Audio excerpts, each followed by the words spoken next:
જય શ્રી રામ મિત્રો. તો સ્વાગત છે તમારું એક નવા વિડીયોમાં. આજે છે તારીખ 21/9/2025 રવિવાર, અને આ છે આપણું સગર વિદ્યાર્થી ભવન પોરબંદર. તો આજે અશ્વમેઘ યજ્ઞની અહીં મિટિંગ છે. તેના કાર્યકર્તાઓ ભાઈઓ, આયોજકો ભાઈઓ અહીં પધારી રહ્યા છે તેમની તમામ માહિતી અવગત કરવા માટે. તો તેના બાબતમાં આપણે મિટિંગ છે, તો આપણે તે મિટિંગને નિહાળશું આ વિડીયોના માધ્યમથી, અને તમને પણ માહિતી અવગત કરાવશું. તો ચાલો, હમણાં તે લોકો આવશે પછી આપણે મિટિંગ ચાલુ કરીએ.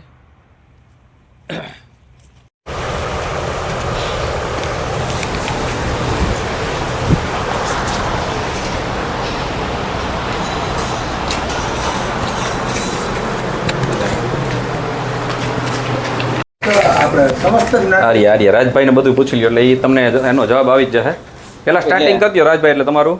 હા એટલે પછી એક એક જણો પ્રશ્ન પૂછતા જાજો, જેને જે ઇન્કલ હોય ને ક્વેરી એ તમે પૂછો એટલે આપણે ખ્યાલ આવી જશે. એટલે આ વાત પૂરી થઈ જાય ને પછી બધા પ્રશ્ન એટલે એટલે પછી તમે પ્રશ્ન પૂછી શકો. આપણે એ જાણવા માટે જ જાણકારી દેવા માટે જ આવ્યા છે.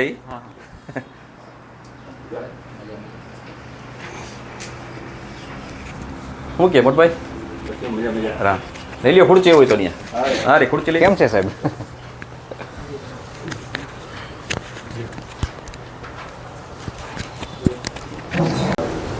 અહીંયા ઉપસ્થિત દરેક ભાઈઓને મારા જય દાસારામ, જય ભગીરથ. આપણે ઘણા સમયથી આપણા જ સમાજની એક માધ્યમથી અને આયોજનથી અને પ્રાથમિકતાથી આપણે એક બહુ મોટો જ ઉત્સવ કરવા જઈ રહ્યા છીએ. ફેબ્રુઆરી 2026માં અશ્વમેધ યજ્ઞ અને 5555 યજ્ઞ કુંડ છે.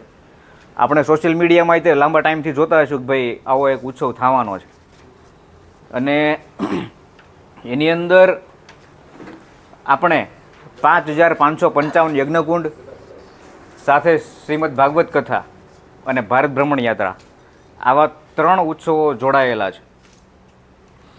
સૌપ્રથમ વાત કરીએ પરિચયની. મારું નામ રાજ કારેણા છે, હું સુરતથી છું. મારી સાથે છે અરવિંદભાઈ ગોરફાડ ભવનેશ્વરથી, અને વિપુલભાઈ નકુમ છે અમદાવાદથી. અહીંયા ઉપસ્થિત દરેક લોકો, પોરબંદર સગર સમાજના વ્યક્તિઓ, દરેક આપણા ગામની અંદર ઘણા સમયથી મિટિંગનું આયોજન ચાલુ છે. ઘણા બધા ગામની અંદર ગઈકાલે પણ જામજોધપુરની અંદર મિટિંગ હતી. ત્યાર પહેલાં ઘણા બધા ગામની અંદર ઝીણાવારી છે, ગોપ છે, ઘેલડા છે, બોડકી છે, જામ ખીરસરા, રાણા ખીરસરા, વિજયપુર, લગભગ 40-45 જેટલા ગામની અંદર આપણે મિટિંગ કરી છે. આજે રાણાવ છે ને પછી? આજે આજે અહીંયા પોરબંદરથી મિટિંગ પૂરી કરીને રાત્રે 9 વાગે રાણાવાવની અંદર છે. એટલે 40-45 ગામની અંદર આપણી મિટિંગ થઈ ગઈ છે.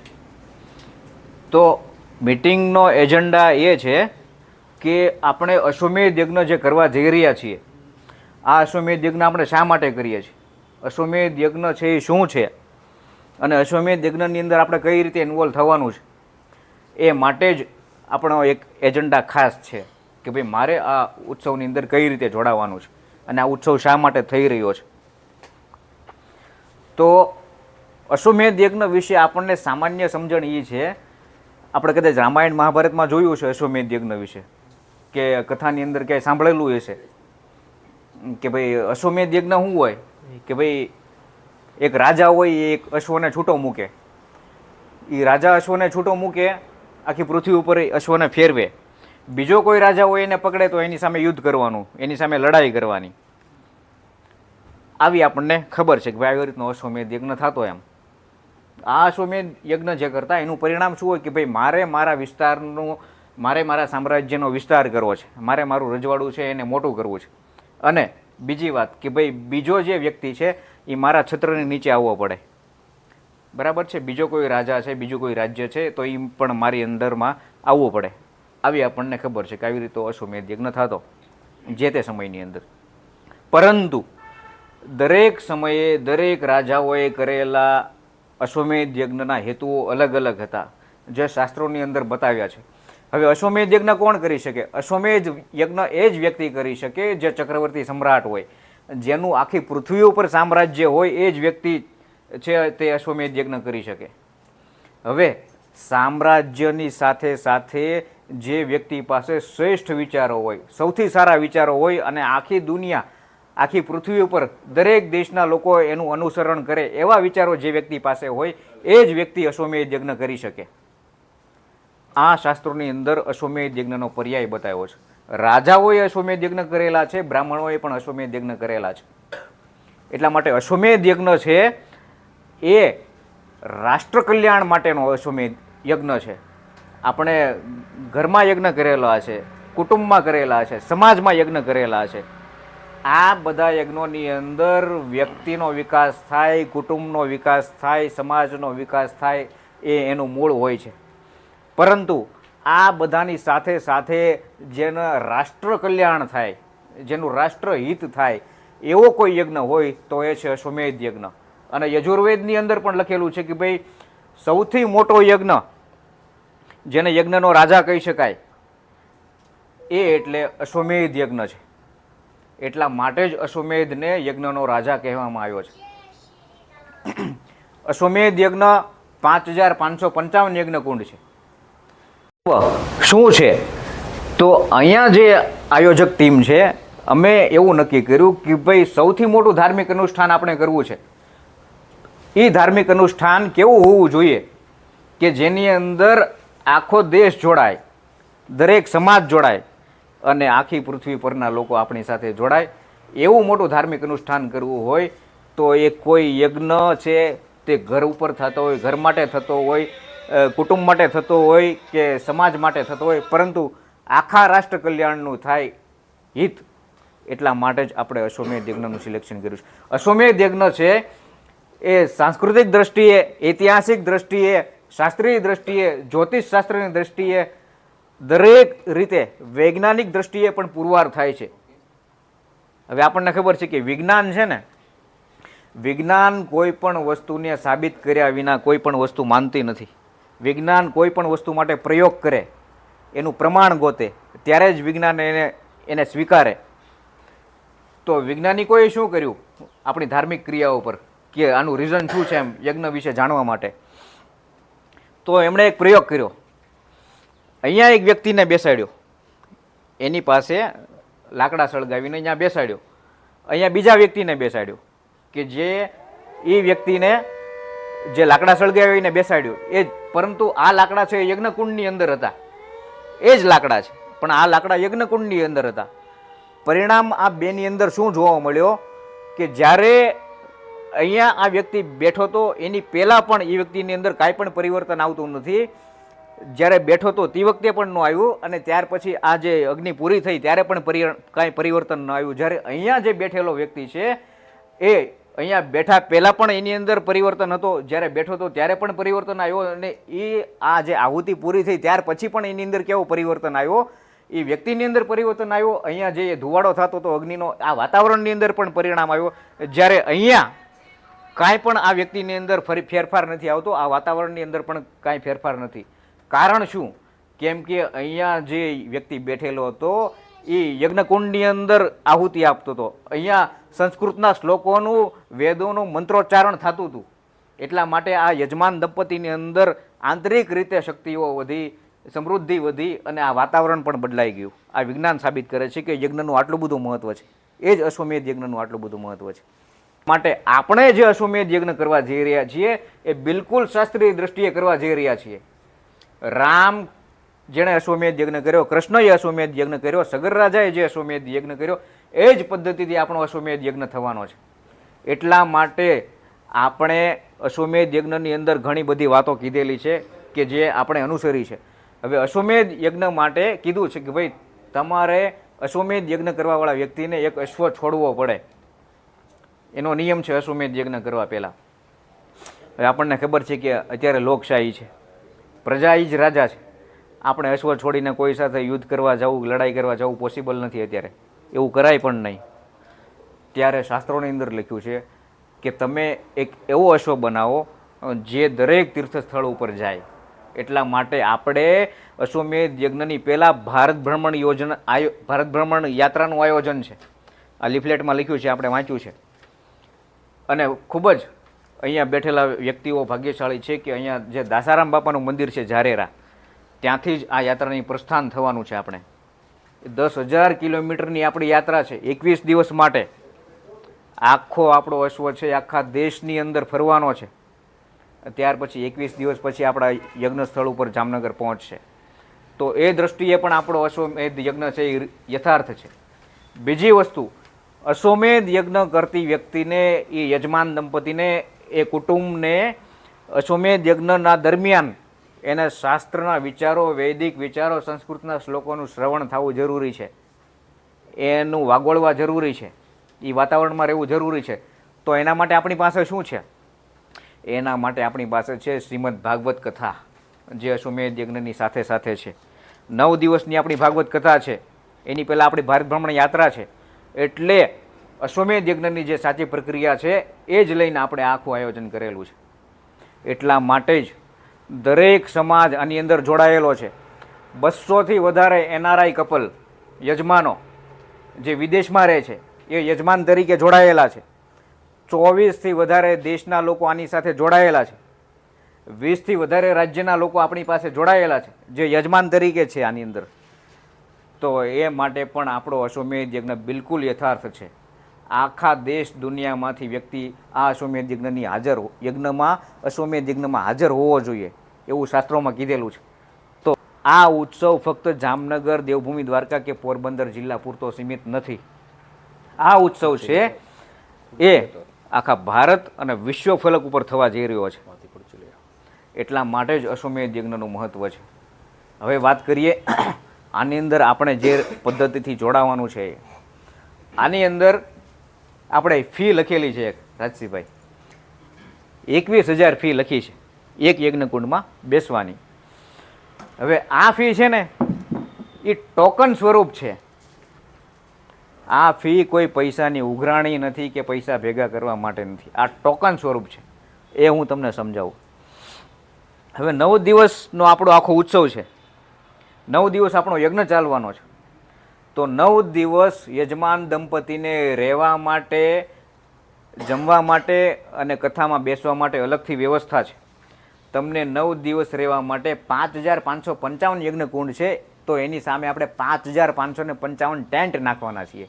તંબુ, ટેન્ટ હાઉસ છે આપણી પાસે યજમાન દંપતીને 9 દિવસ રહેવા માટે.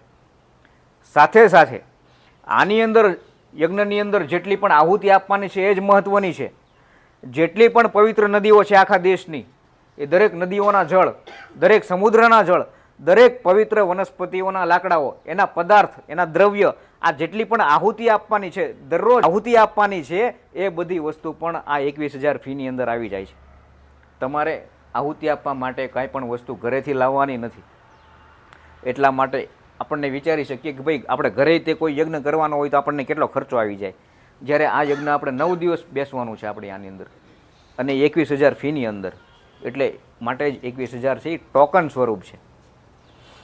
સાથે સાથે અહીંયા આખા ઉત્સવની વાત કરું, 9 દિવસના ટાઈમ ટેબલની ટૂંકમાં હું તમને વાત કરું તો આપણે 9 દિવસનો ઉત્સવ છે, પરંતુ યજ્ઞમાં આપણે દરરોજ 2 કલાક જ બેસવાનું છે. યજમાન દંપતીએ દરરોજ સવારે 2 કલાક યજ્ઞ ચાલશે.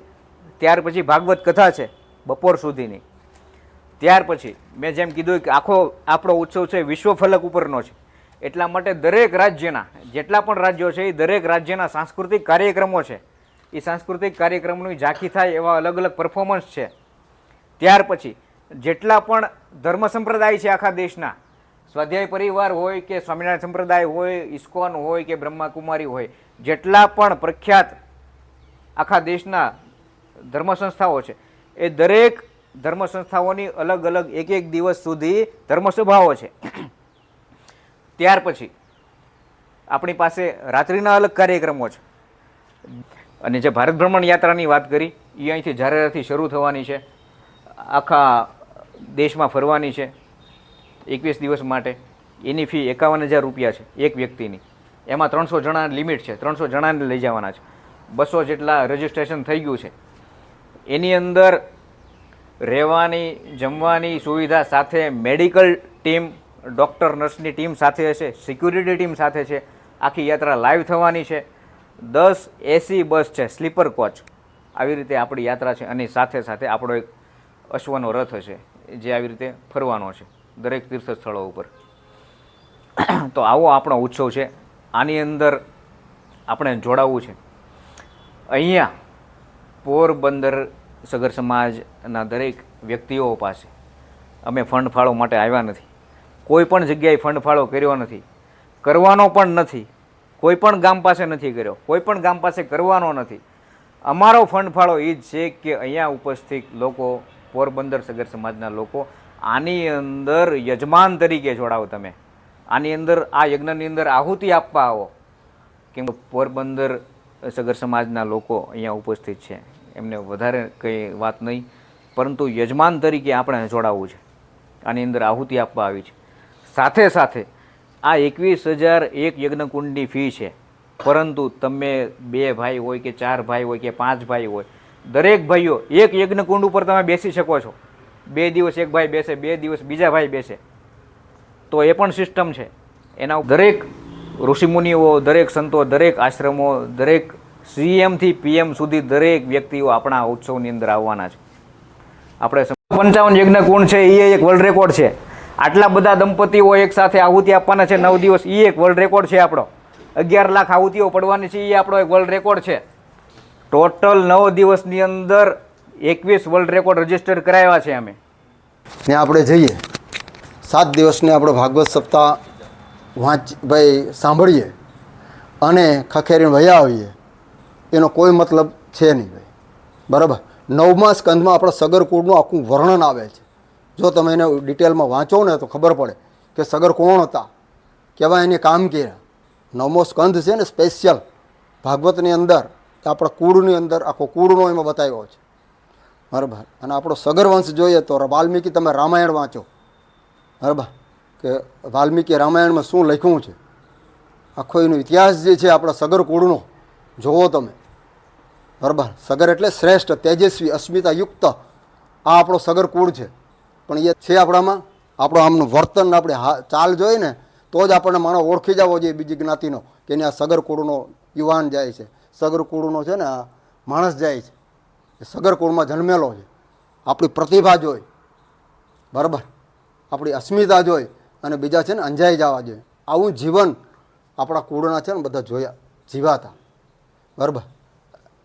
રામના પિતા દશરથ, દશરથના પિતા અજના પિતા રઘુ, રઘુએ કેવા કામ કર્યા છે ને એ હું તમને એક ઉદાહરણ આપું છું કે જેની પોતાની પર્સનલ પ્રોપર્ટી હતી, રાજકીય પ્રોપર્ટી નહીં, રાજની પ્રોપર્ટી નહીં, પોતાની જે પર્સનલ પ્રોપર્ટી હતી સર્વ દક્ષિણા દાન કરી દીધી હતી. દાન કરી અને પોતે સરયુ નદીને કિનારે એક ઝૂંપડી વાળીને ત્યાં રહેતા અને ત્યાંથી બેઠા બેઠા એ રાજ કરતા હતા. બરાબર. એક ખાલી ઝૂંપડીની અંદર. અને એ સમયે ઋષિ મુનિઓનો જે આશ્રમ હતો ત્યાંથી એક શિષ્યને જ્યારે પોતાનો સમયગાળો જે તપોવન સિસ્ટમ હતી એમાંથી એના અભ્યાસક્રમ પૂરો થાય છે. અભ્યાસક્રમ પૂરો થાય છે ત્યારે એ શિષ્યએ ગુરુ પાસે આજ્ઞા લીધી કે ગુરુજી, હું અહીંયાથી નીકળું છું, મારી ફરજ બને છે કે તમને કંઈક દેવાની.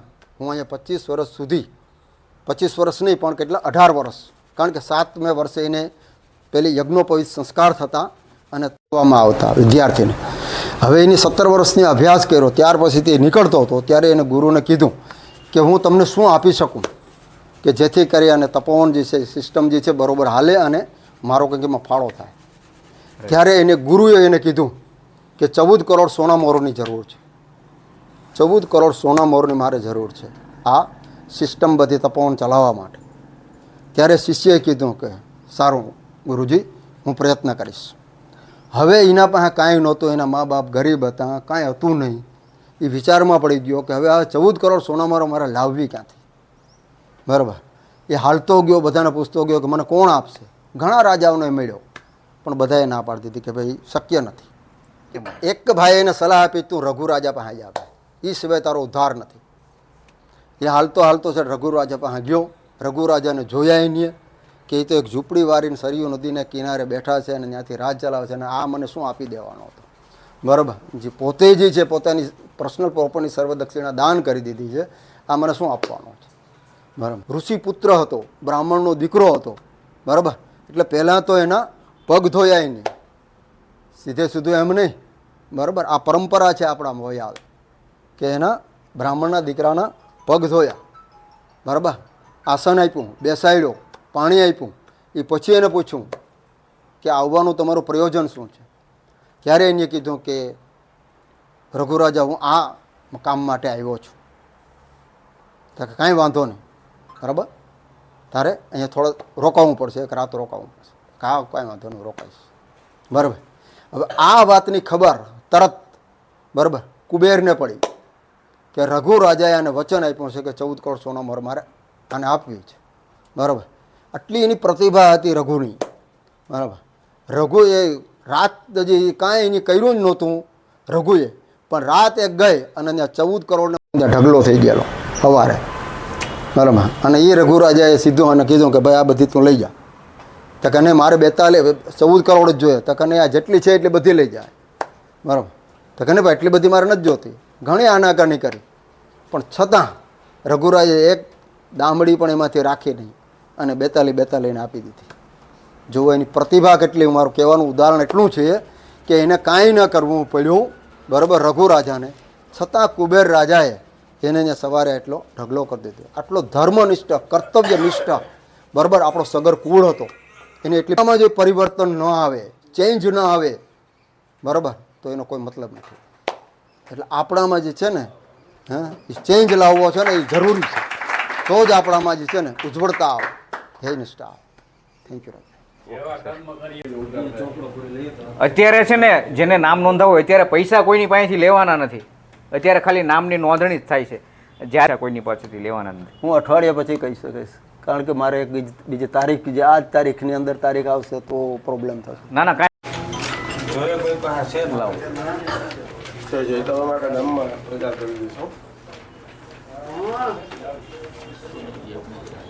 રસ્તામાં હું આમ બોલો